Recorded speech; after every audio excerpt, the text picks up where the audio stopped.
Sa unang araw ng pagharap ni Chief Justice Renato Corona sa impeachment court, isang mahabang talumpati ang kanyang ibinahagi para raw sa taong bayan. Kwinestyon niya rito ang umunoy paggamit ng administrasyon ng buong makinarya ng gobyerno laban sa kanya, pati ang mga ebidensyang iniharap ng prosekusyon. Ipinaliwanag pa niya ang mga umano'y foreign bank accounts niya.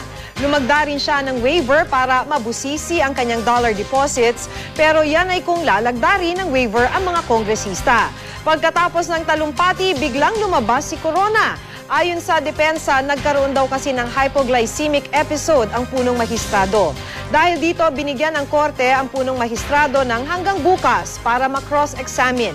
Kung hindi pa raw ito matutuloy, magpapasya ang korte base sa mga ebidensyang nakalap nila. Marami naman ang nag-abang sa kanyang pagsalang sa impeachment court. Iba't iba ang opinyon ng mga tao. Pakinggan po natin ang mga ito.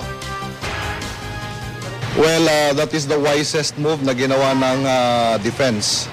Because kahit gaano kagaling ang prosecution tsaka ang depensa, the truth will always come out sa testimony ni CJ Corona. Siya lang makakasagot lahat ng mga tanong na gustong itanong ng both parties, ng counsels.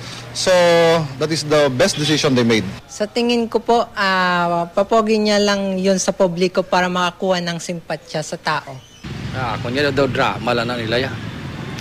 Basta mula na ako na kung hindi man na Japon sila kusgar kay si Corona, maalaman mo. Hindi ko na masulbar. Kana mga issues against him, particularly the dollar account, siya mo yung maka-confirm or deny. Di ba?